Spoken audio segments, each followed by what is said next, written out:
तो दोस्तों, high blood pressure यानी हाइपरटेंशन एक काफ़ी कॉमन समस्या है।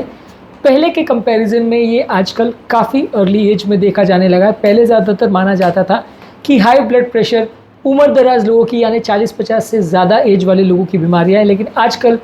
काफ़ी अर्ली से देखा जा रहा है। इनफैक्ट आजकल काफ़ी टीनेजर्स भी आते हैं जिनको हाइपरटेंशन का प्रॉब्लम होता है, और साथ में यदि किसी व्यक्ति को बीपी, शुगर, कोलेस्ट्रॉल, ओबेसिटी या प्रेगनेंसी का इश्यूज़ हो तो हाइपरटेंशन होने के चांसेस बढ़ जाते हैं। ऐसे सिनेरियो में घर पर बीपी मेजर करना एक बहुत इंपॉर्टेंट टेक्निक है, क्योंकि अक्सर ऐसा होता है कि डॉक्टर्स के पास हम इतना जा नहीं पाते हैं, उनके पास मैनेज करना चीज़ों को मुश्किल होता है। रेगुलरली यदि घर के कन्वीनियंस पर हम अपने ब्लड प्रेशर को मेजर कर सकें तो इससे अच्छा कुछ नहीं होगा, क्योंकि ये हमारी ब्लड प्रेशर को मॉनिटर करने में भी मदद करता है और ओवरऑल मैनेजमेंट में भी मदद करता है। तो आज हम बात करेंगे home based blood pressure monitoring के बारे में। ये किस तरह से हमारे लिए उपयोगी है और क्या क्या इसके बेनिफिट्स है, क्या इसके इश्यूज़ हैं, ये सारी चीज़ों का डिस्कस करेंगे। टॉपिक पर जाने से पहले जो लोग हमारे चैनल पर नए हैं उन्हें रिक्वेस्ट करूँगा कि चैनल को सब्सक्राइब करें, वीडियोस को लाइक करें, शेयर करें, फॉलो करें, कमेंट करें, पूरा देखें।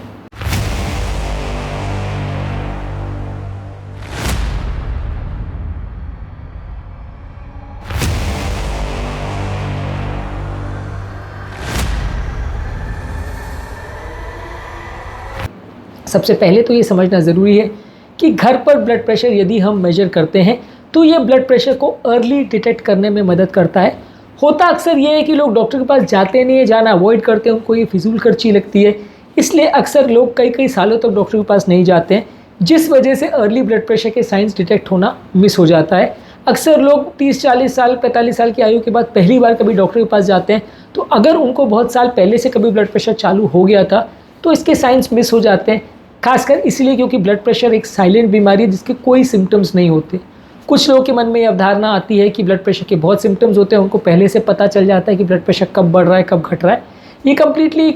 मिथ है, क्योंकि ज़्यादातर केस में ब्लड प्रेशर के कोई खास सिम्टम्स नहीं होते, सिवाय किसी को थोड़ा कॉम्प्लिकेशन रिलेटेड प्रॉब्लम्स होने का या सर दर्द होने का। ज़्यादातर पेशेंट्स में ब्लड प्रेशर के कोई सिम्टम्स नहीं होते, इसलिए इसके लंबे समय तक मिस हो जाने का चांस ज़्यादा रहता है।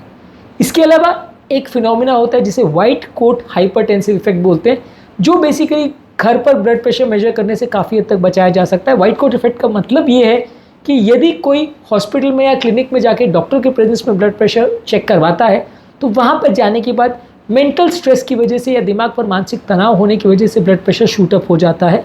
और लोग इसे अंडर एस्टिमेट करते हैं कि 10-5 बढ़ेगा, बहुत ज़्यादा नहीं बढ़ेगा, लेकिन एक्चुअल रियलिटी में काफ़ी पेशेंट में 30 से 50 मिलीमीटर तक का भी फ़र्क देखा जा सकता है। कुछ लोग को लगता है कि ये अनकॉमन चीज़ है, 2-5% लोग को होता होगा,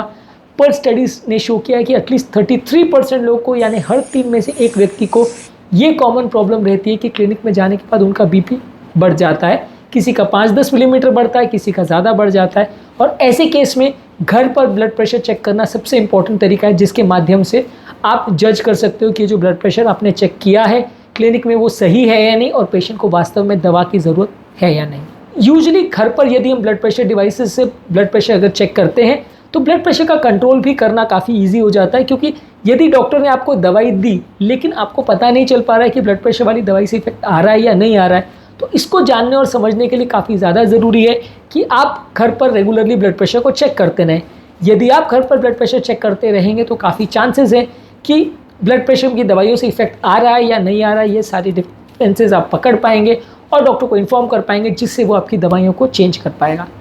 इससे एक इंडिविजुअलाइज ट्रीटमेंट करना भी इजी हो जाता है यदि आप घर पर ब्लड प्रेशर मॉनिटरिंग करते हो तो, क्योंकि क्लिनिक में ऑब्वियसली प्रैक्टिकली पॉसिबल नहीं होता कि आप हर रोज़ जाके डॉक्टर के पास जाओ कि सर अभी मेरा बीपी कितना है, अभी शाम को कितना, अभी टेंशन हो रही है तो कितना बीपी है, घबराहट हो रही है तो कितना बीपी है। वंस इन ए वाइल ठीक है, ज़्यादातर लोग जाते हैं ब्लड प्रेशर मॉनिटरिंग के लिए, लेकिन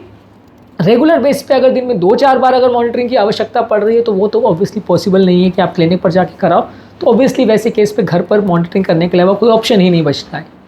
इसके अलावा इसमें काफ़ी कन्वीनियंस और कंफर्ट भी होता है। अब मान लीजिए रात को 3 बजे अगर किसी को घबराहट हो रही है तो कैसे मेजर करेगा। ऑब्वियसली इस तरह के केसेस में घर पर अगर डिवाइस हो और आपको अच्छी तरह से यूज़ करना आता हो तो आप इसे घर पर चेक कर सकते हैं। इसके अलावा आपको अगर कोई भी स्पेसिफिक प्रॉब्लम है जहाँ आपको बार बार बीपी चेक करने की आवश्यकता है, मान लीजिए घबराहट हो रही है, आपने बीपी चेक किया 180, आपने टैबलेट ली, आधे घंटे बाद आप रीचेक करना चाह रहे हो कि बीपी कम हुआ कि नहीं, दूसरा टैबलेट लेना है कि नहीं, तो यदि आपको क्लिनिक पे बार बार जाने की आवश्यकता होगी तो वो अननेसेसरी आपके लिए हेडेक हो जाएगा। और खासकर अगर किसी व्यक्ति को वाइट कोट हाइपरटेंसिव इफेक्ट है तो फिर तो उसके लिए और भी हेडेक है, क्योंकि जैसे ही वो क्लिनिक में जाएगा बीपी और बढ़ जाएगा। तो इसलिए घर का आपको बीपी मेजरमेंट करना काफ़ी कंफर्टेबल होता है। बार बार भी अगर चेक करना हो कोई पर्टिकुलर प्रॉब्लम की वजह से तो वो भी काफ़ी ईजी हो जाता है, खासकर उनके लिए जिनके लिए चलना फिरना मुश्किल है। कुछ पेशेंट्स ऐसे होते हैं जो उम्र दराज होते हैं, जिनको घर से बाहर लेके जाना भी मुश्किल है। अब ऐसे लोगों में बीपी चेक करवाने के लिए तो आप उनको बार बार क्लिनिक में नहीं लेके जा सकते। तो ऑब्वियसली इस तरह के लोगों के लिए दो ही ऑप्शन बचते हैं कि या तो वो घर पर डॉक्टर को बुलाएं और बीपी चेक कराएं, या खुद ही चेक कर ले। ऑब्वियसली खुद चेक करना आ जाए तो उससे बेटर कुछ नहीं। इसके अलावा आप अपनी लाइफस्टाइल मॉडिफिकेशन को भी इस हिसाब से एडजस्ट कर सकते हो, क्योंकि यदि आपका ब्लड प्रेशर कुछ पर्टिकुलर चीज़ खाने के बाद या कोई पर्टिकुलर एक्टिविटी करने के बाद अगर बढ़ता है तो आप घर पर उसे मॉनिटर कर सकते हो कि हाँ, ये पर्टिकुलर चिंता हुई, स्ट्रेस हुआ घर पर या लड़ाई हुई, इसके बाद मेरा बीपी बढ़ गया तो मुझे अगली बार नहीं करना चाहिए। तो ये सारी चीज़ें भी ऑब्वियसली घर पर बीपी मेजरमेंट पॉसिबल है तभी हो सकता है। अब ऐसा तो आप कर नहीं सकते कि आपका घर में झगड़ा हुआ, झगड़ा करने के बाद आप तुरंत जाके किसी डॉक्टर के यहाँ पे बीपी चेक करा रहे हो कि बीपी बढ़ा है कि नहीं। ये सारी चीज़ें घर के कन्वीनियंस में अगर हो पाए तो आपकी काफ़ी प्रॉब्लम्स को सॉल्व कर देती है। इसके अलावा आपके लिए एक रिमोट मॉनिटरिंग या टेलीमेडिसिन का ऑप्शन भी रहता है कि मान लीजिए आपने ब्लड प्रेशर चेक किया, आप डॉक्टर को फ़ोन पर इन्फॉर्म कर सकते हो। डॉक्टर आपको फ़ोन पर दवाइयाँ बता सकता है, जिसको मैनेज करना ज़्यादा ईजी होगा। इसके लिए आपको बार बार घर छोड़कर डॉक्टर के पास जाने की आवश्यकता नहीं होगी, और इसके लिए आपको अगर खासकर रात का टाइम है या क्लिनिक्स बंद हो चुके तो उस टाइम इनकन्वीनियंस नहीं होगा कि आपको डॉक्टर के पास जाना पड़ेगा। और फ्रैंकली स्पीकिंग, यदि आपको कभी भी हॉस्पिटल जाना पड़ता है और इमरजेंसी में कहीं हॉस्पिटल में दाखिल होना पड़ता है तो वो काफ़ी कॉस्टली प्रोसीजर भी होता है और काफ़ी इनकन्वीनियंट भी होता है। यदि इसके बदले घर पर हम ब्लड प्रेशर मॉनिटरिंग कर सकते हैं तो काफ़ी बार इस तरह के फालतू के अननेसेसरी एडमिशन्स को हम अवॉइड कर सकते हैं, जहाँ सिर्फ हाई ब्लड प्रेशर या ब्लड प्रेशर वेरिएशन की वजह से अननेसेसरी पेशेंट को हॉस्पिटल में एडमिट कर दिया जाता है, क्योंकि वो इमरजेंसी में जाता है और वहाँ पे पेशेंट जब डर जाता है, बीपी और शूटअप हो जाता है तो उसे एडमिट कर दिया जाता है। तो ये आपके अननेसेसरी के हॉस्पिटल एडमिशन्स भी इससे बचाए जा सकते हैं। और फाइनली स्पीकिंग, ये सारी चीज़ जब हम करते हैं तो ये काफ़ी कॉस्ट इफेक्टिव भी है, क्योंकि इस तरह के बीपी ऑपरेटर्स आपको ऑनलाइन ईजिली अवेलेबल मिल जाते हैं, और इसको आप जितना कॉस्ट एक बार में आप इसके लिए पे कर रहे हो उतना तो आप मेडिसिन के फॉर्म में या डॉक्टर के विजिट्स के फॉर्म में या इमरजेंसी विजिट्स जो आप कर रहे हो क्लिनिक्स में या हॉस्पिटल में जो आप जा रहे हो, वो सब अगर आपका बच जाता है तो इतना अमाउंट जो आप बीपी मेजरमेंट डिवाइस के लिए स्पेंड कर रहे हो उतना अमाउंट तो एक महीने के अंदर ही आप बचा लोगे, शायद उससे भी जल्दी। तो आई थिंक ये काफ़ी कॉस्ट इफेक्टिव तरीका है जिसके माध्यम से आप अपने ब्लड प्रेशर को प्रॉपर्ली मॉनिटर भी कर सकते हो और अपनी हेल्थ केयर सिस्टम को ज़्यादा बेटर भी बना सकते हो।